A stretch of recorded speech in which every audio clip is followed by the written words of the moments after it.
la administración del presidente Donald Trump acaba de anunciar dos nuevas e impactantes políticas migratorias que muestran un cambio drástico en el enfoque de Estados Unidos: restringir la vía para trabajadores altamente cualificados mientras se abre un carril prioritario para inversores millonarios. Lo más notable es la orden ejecutiva que aumenta drásticamente la tarifa de solicitud de la visa de trabajo H-1B a $100,000 por solicitud para empleados que se encuentran fuera de Estados Unidos. Se trata de un aumento sin precedentes en comparación con el costo anterior, que oscilaba entre $1,700 y $4,500 y supuestamente tiene como objetivo proteger los empleos nacionales. La visa H-1B ha sido durante mucho tiempo una herramienta esencial para las principales corporaciones tecnológicas como Amazon, IBM, Microsoft o Google para contratar talento global. Un asistente de la Casa Blanca afirmó que esta medida es necesaria para incentivar a las empresas a priorizar la contratación de personal nacional. Sin embargo, los expertos advierten sobre las repercusiones negativas. Temen que esta política pueda llevar a las empresas a trasladar empleos al extranjero y al mismo tiempo disminuir el atractivo del sistema educativo estadounidense para los estudiantes internacionales, quienes a menudo ven la visa H-1B como una vía profesional después de graduarse.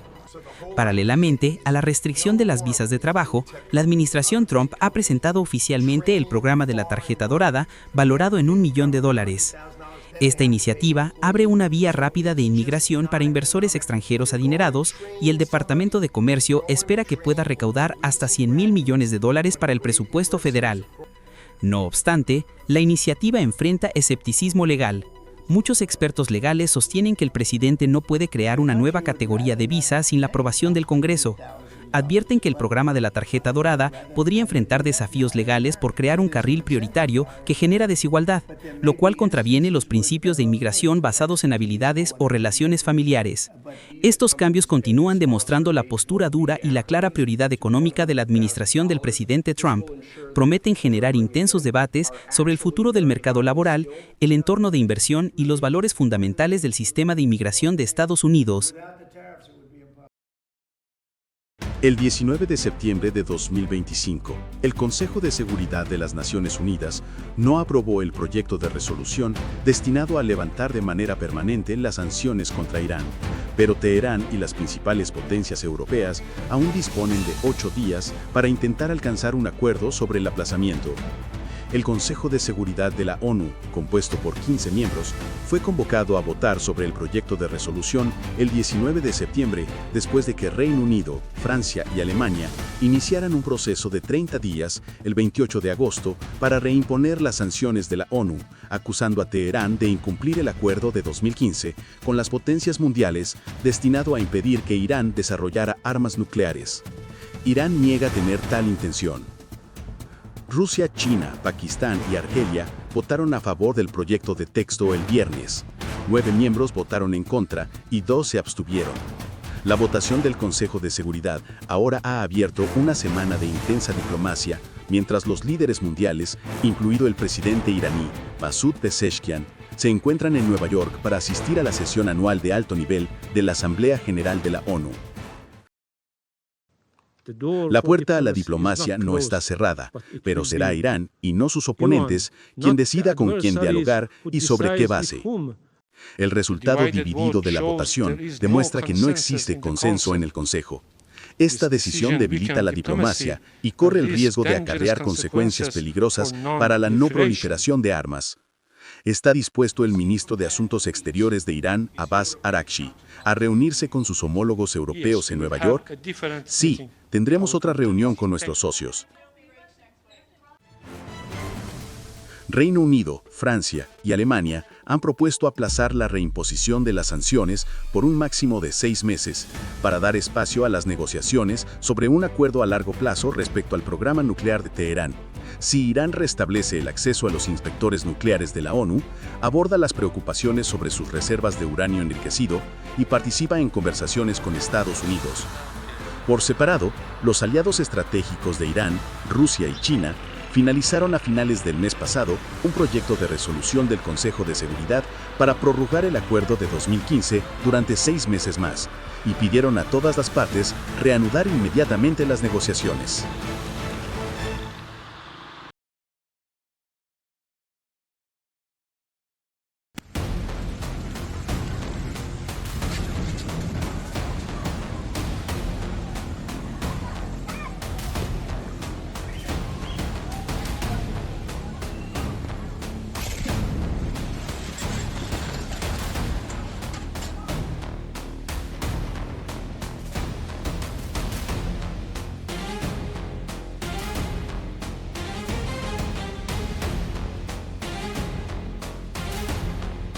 El conflicto en Gaza está empujando a cientos de miles de civiles a una situación desesperada, ya que los bombardeos, el bloqueo y los desplazamientos forzados hacen que la vida sea asfixiante.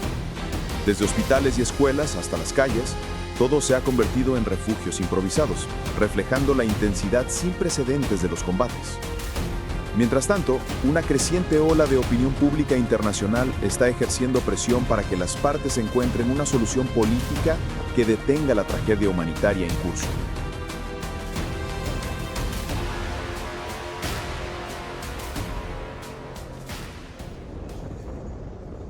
El 19 de septiembre de 2025, el ejército israelí advirtió que desplegará una fuerza sin precedentes en la ciudad de Gaza y pidió a los residentes que evacúen hacia el sur.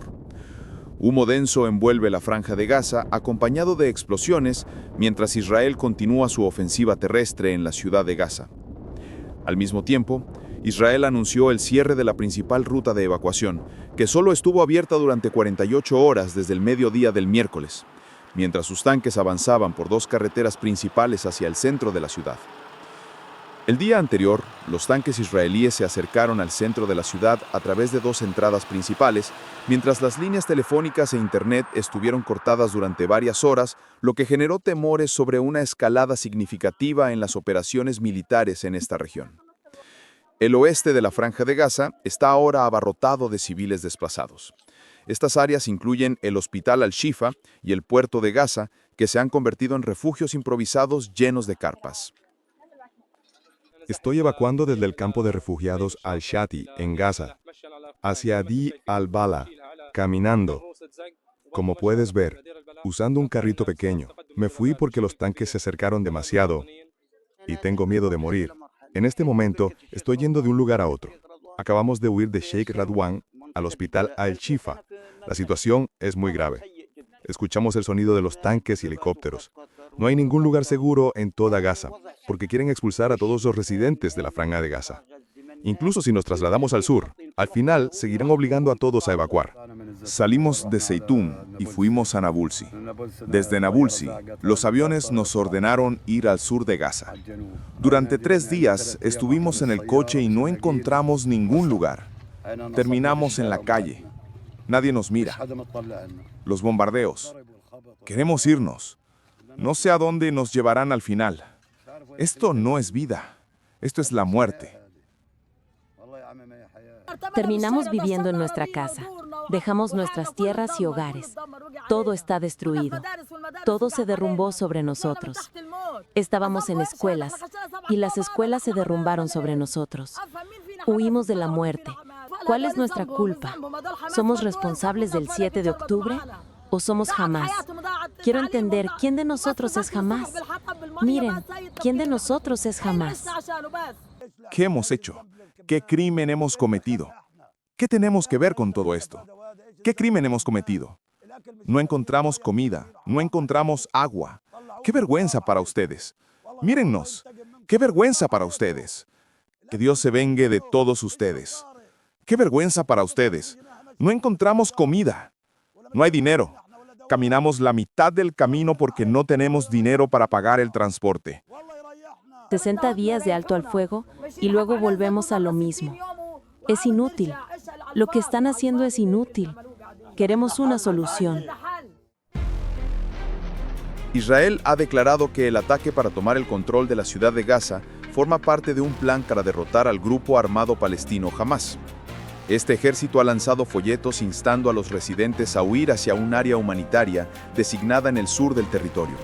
Sin embargo, las agencias de ayuda han informado que las condiciones allí son extremadamente malas, con escasez de alimentos, medicamentos, alojamiento y saneamiento básico.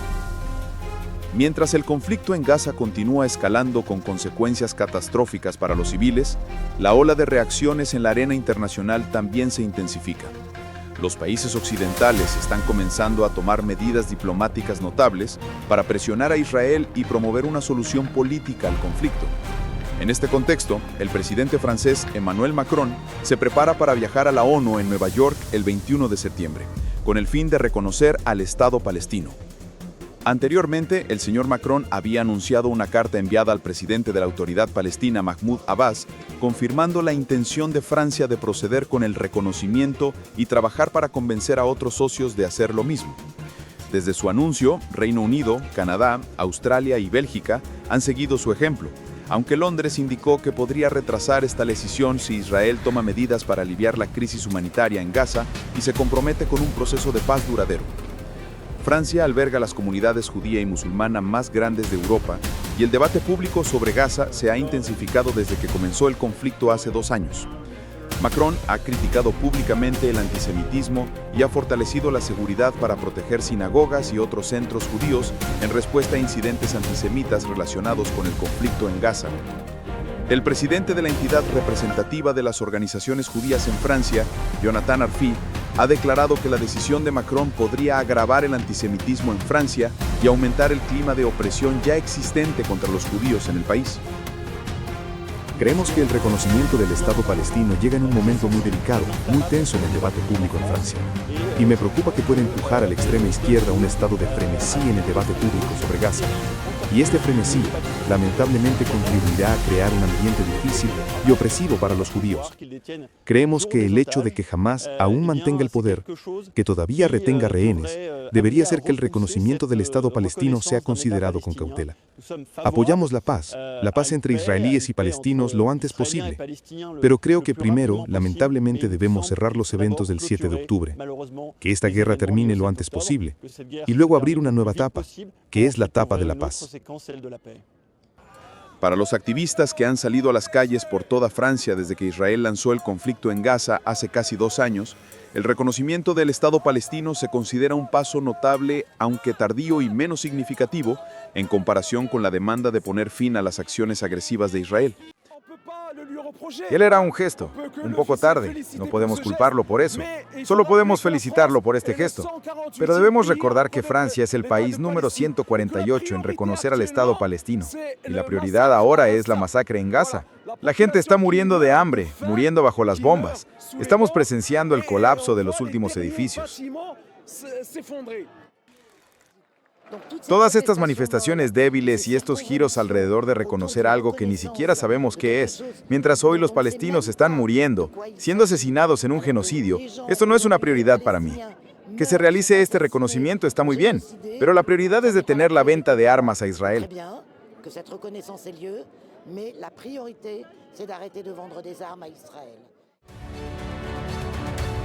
Los países que tienen la intención de reconocer al Estado palestino han indicado que estas medidas buscan presionar a Israel para que ponga fin al devastador ataque en Gaza, limite la construcción de nuevos asentamientos judíos en la Cisjordania ocupada y renueve su compromiso con un proceso de paz con los palestinos.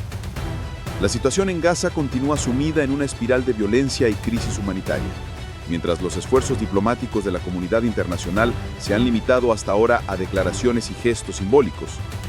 Mientras las bombas siguen explotando y los civiles viven a la intemperie, la necesidad más urgente no son solo las discusiones políticas, sino una solución humanitaria inmediata para proteger la vida de millones de personas. El futuro de Gaza y más ampliamente las perspectivas de paz en Oriente Medio dependerán de si las partes involucradas pueden priorizar los intereses humanos por encima de los cálculos estratégicos.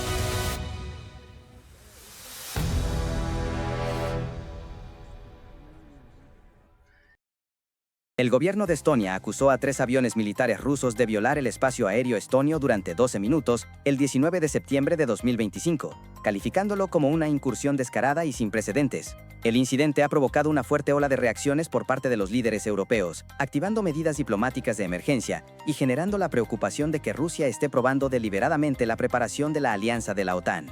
Según las fuerzas de defensa de Estonia, 3 cazas MiG-31 rusos entraron en el espacio aéreo del país cerca de la isla de Vainluu, en el Golfo de Finlandia. Se detectó que las aeronaves volaban sin un plan de vuelo, con sus transpondedores apagados y sin mantener comunicación con el control de tráfico aéreo estonio. Para reforzar la acusación, el mismo día, las Fuerzas Armadas suecas publicaron fotografías de los aviones rusos que, según confirmaron, violaron el espacio aéreo de Estonia. Las autoridades suecas aclararon que estas fotos fueron tomadas sobre el mar Báltico después de que los aviones hubieran abandonado el espacio aéreo estonio, proporcionando así evidencia adicional del incidente. La presunta incursión se produjo poco más de una semana después de que más de 20 drones rusos fueran acusados de violar el espacio aéreo polaco durante la noche del 9 al 10 de septiembre, lo que obligó a los cazas de la OTAN a derribar varios de estos UAVs. Funcionarios occidentales creen que estos no son incidentes aislados, sino parte de una estrategia rusa para poner a prueba la preparación y la determinación de la alianza militar. Inmediatamente después de que se hiciera público el incidente en Estonia, se produjeron una serie de reacciones diplomáticas, políticas y militares en toda Europa y América del Norte, lo que demuestra la gravedad con la que los aliados perciben la acción de Rusia. Por su parte, Estonia tomó medidas rápidas y decididas. Su Ministerio de Asuntos Exteriores convocó de inmediato al encargado de negocios de Rusia en Tallinn para entregar una nota de protesta formal exigiendo una explicación completa. Más importante aún, el primer ministro Kristen Mitchell anunció que Estonia había solicitado oficialmente consultas bajo el artículo 4 del Tratado del Atlántico Norte, un paso diplomático crucial que señala una amenaza para la estabilidad de toda la región. El ministro de Asuntos Exteriores de Estonia, Margus Tsahkna, no dudó en criticar duramente la acción de Rusia.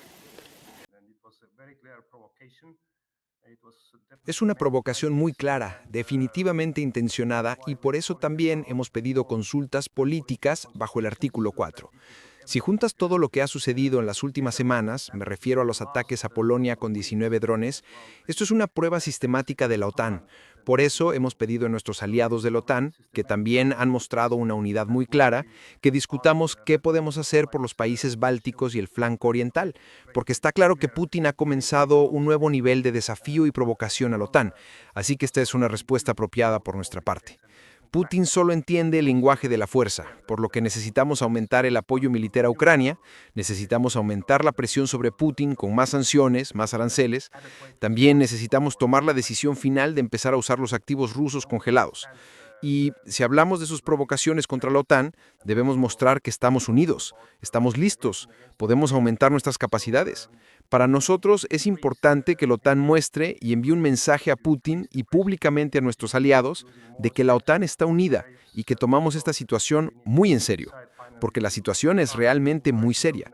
Ahora también necesitamos planes militares para aumentar nuestras capacidades, pero es muy importante que la OTAN muestre unidad entre sus miembros y ese es también un mensaje muy claro para Putin de que no puede ser agresivo todo el tiempo. Por lo tanto, una violación del espacio aéreo de la OTAN durante 12 minutos, una violación grave, requiere una respuesta firme, tanto política como práctica. Si un caza ruso viola el espacio aéreo de la OTAN, es una amenaza, y la OTAN reaccionó de manera muy adecuada. Los cazas de la OTAN despegaron y, por supuesto, estábamos listos a responder, pero afortunadamente fueron escoltados fuera del espacio aéreo de la OTAN después de 12 minutos. Y si tienes un caza ruso en tu espacio aéreo, si preguntas si es una amenaza, por supuesto que es una amenaza. 12 minutes heavy violation of NATO airspace needs a solid response on political level and as well on practical level. If Russian fighter jets entering to the NATO airspace, so it is a threat.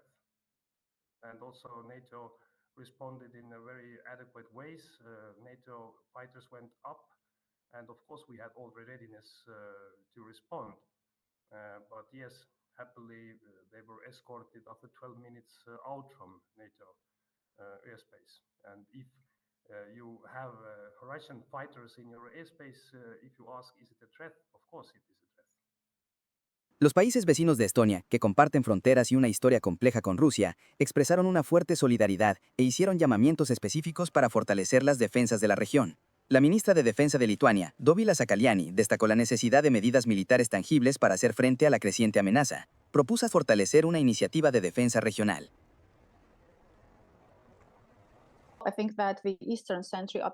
Creo que la operación Eastern Sentry debe desplegarse con toda la capacidad que actualmente posee la alianza, asignada lo más rápido posible a lo largo de las fronteras de Rusia, Polonia, Lituania, Letonia, Estonia y Finlandia.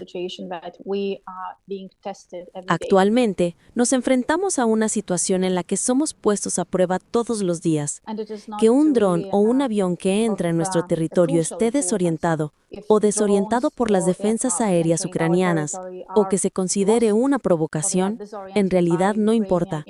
En cualquier caso, son una amenaza directa para la seguridad de nuestros ciudadanos. Por lo tanto, realmente necesitamos estar y sentirnos protegidos. La operación Eastern Sentry es un muy buen comienzo. Ahora debemos asegurarnos de que su alcance sea lo suficientemente grande. Y si los estonios, después de sus deliberaciones actuales, llegan a la conclusión de que también quieren invocar el artículo 4, entonces debemos pensar en qué se puede hacer para asegurar que Rusia no calcule mal nuestro comportamiento por falta de decisión o vacilación, porque eso podría costarnos muy caro.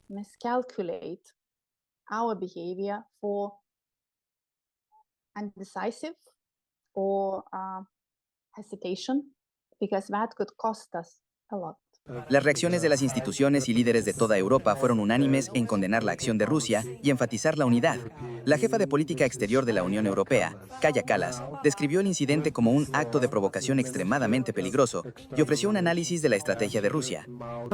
Está claro que Rusia está probando hasta dónde puede llegar. Hemos tenido discusiones muy extensas sobre la situación internacional y también sobre las acciones de Rusia. Y, por supuesto, también instamos a los países con relaciones más estrechas con Rusia a que realmente les pidan que pongan fin a esto. Por nuestra parte, vemos que no debemos mostrar debilidad, porque la debilidad es una invitación para que Rusia sea más agresiva. Y se están volviendo más peligrosos no solo para Ucrania, sino para todos los países que rodean a Rusia. Por lo tanto, nuestra solución es ejercer más presión para que Rusia también desee la paz y se sienta a la mesa de negociaciones para discutir esto y contenerse. Around Russia, and therefore our answer is to have more pressure so that also Russia would want peace and come to the negotiation table to discuss this and restrain itself. Thank you. En redes sociales, una serie de importantes políticos europeos como el secretario general de la OTAN, Mark Rutte, el presidente ucraniano Volodymyr Zelensky y la presidenta de la Comisión Europea, Ursula von der Leyen, emitieron enérgicas declaraciones afirmando la unidad europea frente al comportamiento ruso. Ante esta ola de duras críticas, el Ministerio de Defensa de Rusia emitió un comunicado negando categóricamente las acusaciones. Moscú afirmó que sus aviones MiG-31 estaban realizando un vuelo de entrenamiento planificado sobre aguas neutrales del Mar Báltico. La declaración enfatizó que el vuelo se realizó en estricta conformidad con las normas internacionales para el uso del espacio aéreo y no violó las fronteras de ninguna nación. El incidente se produce en un contexto de altas tensiones geopolíticas en Europa. Funcionarios de muchos Estados miembros de la OTAN han expresado su apoyo y solidaridad con Estonia. Se espera que el Consejo del Atlántico Norte, el principal órgano de toma de decisiones políticas de la OTAN, se reúna pronto en Bruselas, Bélgica, para discutir la solicitud de consultas de Estonia. El resultado de esta reunión será seguido de cerca para evaluar la próxima respuesta de la alianza, que podría incluir un mayor fortalecimiento de las capacidades de defensa aérea y patrullaje en el flanco oriental. Y esos han sido todos los acontecimientos y las diversas reacciones en torno al incidente de los aviones rusos que presuntamente violaron el espacio aéreo de Estonia, un suceso considerado una peligrosa prueba para la unidad de la OTAN.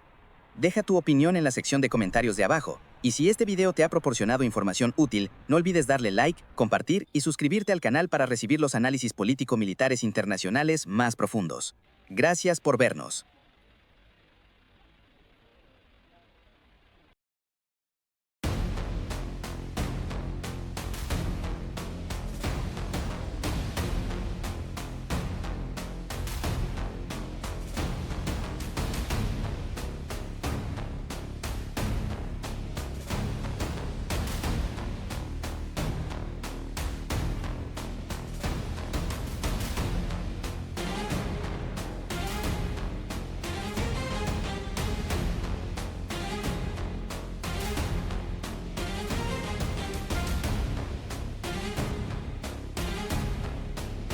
En el contexto de la escalada continua de los combates en la Franja de Gaza, la situación de seguridad en Israel también se ha vuelto más tensa, ya que las amenazas desde el exterior de sus fronteras están aumentando.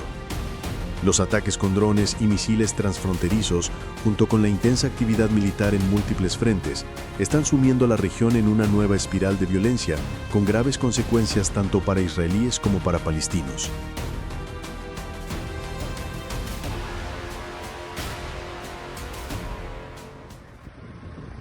El 18 de septiembre, el ejército israelí informó que un dron lanzado desde el este se estrelló en la ciudad de Eilat en el sur de Israel después de que sonaran las sirenas de alerta antiaérea en la zona.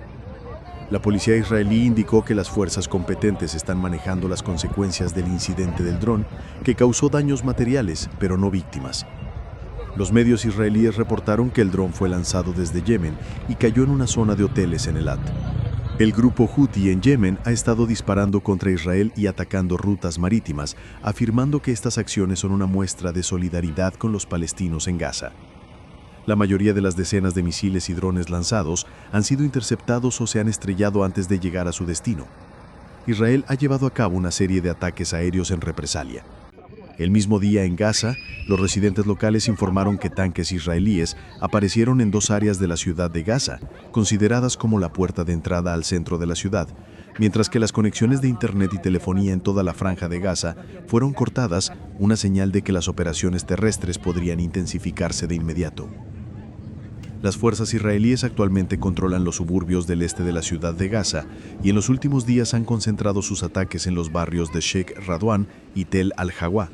Desde allí tienen una posición ventajosa para avanzar hacia las áreas centrales y occidentales, donde la mayoría de la población se encuentra refugiada. Según la autoridad sanitaria local, al menos 85 palestinos han muerto debido a los bombardeos aéreos o al fuego israelí en toda la franja de Gaza en las últimas 24 horas. Al mismo tiempo, según el portavoz del ejército israelí Efi Defrin, 6 soldados israelíes murieron en enfrentamientos en el sur de Gaza. En una operación de combate en la zona de Rafah, llevada a cabo por las fuerzas del batallón de Kel de la Brigada 261, un oficial y 3 combatientes del batallón perdieron la vida. Los combatientes de la Brigada 261 han luchado con valentía durante toda la guerra. Estos son momentos dolorosos para todos nosotros. Los combatientes resultaron heridos debido a la explosión de un dispositivo en el curso de una operación ofensiva en el barrio de Al-Jinaina en Rafah. Las fuerzas están operando actualmente en el barrio de Al-Jinaina para eliminar a los terroristas. En su declaración más reciente enviada a los medios, el ejército israelí informó que los soldados están ampliando sus operaciones en la ciudad de Gaza, destruyendo lo que describen como infraestructura terrorista y eliminando a elementos terroristas. La declaración no mencionó la interrupción de las telecomunicaciones ni proporcionó detalles sobre las operaciones de los tanques.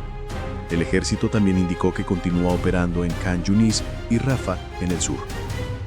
Cientos de miles de palestinos han abandonado la ciudad de Gaza desde que Israel anunció su intención de controlar la zona. Sin embargo, un número aún mayor permanece, ya sea en casas destruidas o en campamentos de tiendas improvisadas. Han arrojado folletos y nos han dicho que debemos irnos. Ahora no tengo a dónde ir, no tengo carpa ni nada. Como puedes ver, hemos estado caminando durante 4 días. Ahora estamos en la calle, sin carpa, sin refugio, sin nada. Hago un llamado a todas las partes involucradas para que nos ayuden, para que nos apoyen. Estamos agotados, realmente agotados. Aquí no hay lugar para dormir. Estamos en la calle, durmiendo en la acera, en el frío, en la arena, junto a las alcantarillas y la basura. No hay refugio, no hay nada, solo yo y mis hijas. No hay ningún artículo de primera necesidad. Los niños acaban de despertarse, quería prepararles un té caliente, pero no hay agua. Quería preparar el desayuno, pero no hay nada. Quería comprar pan para ellos, pero tampoco hay. No hay ningún artículo de primera necesidad. Aquí no hay vida. Seguimos respirando, pero no se puede llamar vivir. No queda nada, solo llevamos unas pocas bolsas de ropa. Solo bolsas de ropa. Toda la noche estuvieron enfermos, quejándose de dolores de estómago por el frío intenso. No hay matres, no hay mantas, no hay nada. Como puedes ver, esta es nuestra situación. No hay refugio, no hay agua, no hay comida. No hay nada para mantenerme a mí y a mis hijas. Ya es suficiente. Esperamos que todas las naciones y los pueblos árabes nos ayuden, que tengan misericordia de nosotros. Ya es suficiente. 2 años de guerra y seguimos desplazados, vagando sin rumbo. No me iré de aquí. Solo hay un Dios y solo hay una muerte. Vivir así no es diferente a morir 1000 veces. No iremos a ninguna parte. ¿A dónde iríamos? Ojalá pudiera irme para salvar a mis hijos, pero ellos nos dicen que vayamos al sur. Ojalá pudiera irme, pero no tengo dinero, no tengo medios. Han pasado 2 años. Nuestros hijos no pueden dormir por la noche debido a los bombardeos, los ataques aéreos. Estamos en la costa. Los barcos disparan, los aviones bombardean, los tanques disparan. Estamos muy asustados, pero ¿qué podemos hacer? Pertenecemos a Dios y a Él regresaremos. Ya lo dije, no puedo irme. Vivo aquí con mis hermanos y sus hijos, más de 30 personas. Todos tenemos miedo. Los niños no pueden dormir porque están aterrorizados. Hacemos un llamado al mundo entero, a los países europeos, en primer lugar a Estados Unidos, para que estén de nuestro lado Y a los países árabes, especialmente a nuestro hermano Egipto, les pedimos que detengan este ataque contra nosotros. Nos han obligado a desplazarnos varias veces. Estamos agotados. Hemos perdido nuestras casas. Hemos perdido a nuestros hijos. Tenemos mártires, tenemos heridos. Yo mismo estoy herido. Todos hemos soportado demasiado. El pueblo de Gaza ha soportado demasiado. No queremos la guerra. Por favor, detengan la guerra. Esta guerra no nos trae nada. No entiendo por qué han iniciado otra guerra. Apenas habíamos tenido tiempo de recuperarnos de la guerra anterior cuando lanzaron la segunda. Estamos agotados. Mi hija aquí tiene una enfermedad cardíaca y una lesión en la cabeza. No sé. En casi 2 años de combates en la Franja de Gaza, muchas casas han sido destruidas o dañadas. La mayoría de las carreteras, instalaciones comerciales e industriales también han sido destruidas y muchas escuelas y hospitales han dejado de funcionar. Aunque la ciudad de Gaza también ha sufrido graves daños, se considera que el nivel de destrucción ahí es menos severo. Israel ha evitado operar en la zona por temor a dañar a los rehenes que se creen están retenidos en el centro de la ciudad y sus suburbios. Sin embargo, ahora la situación ha cambiado. Israel ha reclutado a 60.000 soldados adicionales para el ataque a la ciudad considerada uno de los últimos bastiones de Hamás. Esta guerra, a diferencia de otras que los residentes de Gaza han presenciado, aún no muestra signos de desescalada. Israel ha declarado que destruirá por completo las fuerzas de Hamás y la Yihad Islámica Palestina, que se esconden en la ciudad de Gaza. El plan de reasentamiento de Gaza promovido por la extrema derecha israelí tampoco es un secreto, y destacados activistas de este grupo han participado en múltiples campañas para impulsar ese objetivo, a pesar de la fuerte oposición de los sectores liberales en Israel y en el extranjero. El conflicto entre Israel y Hamás está entrando en una fase más feroz, con un alcance que se extiende más allá de las fronteras de Gaza y afecta directamente la vida de millones de civiles. Desde ataques con drones hasta batallas en el corazón de la ciudad, toda la región de Oriente Medio sigue atrapada en una espiral de inestabilidad. A medida que aumentan las víctimas y las soluciones políticas siguen en un punto muerto, el futuro de Gaza, en particular, y la seguridad regional en general, permanecen sumidos en la incertidumbre.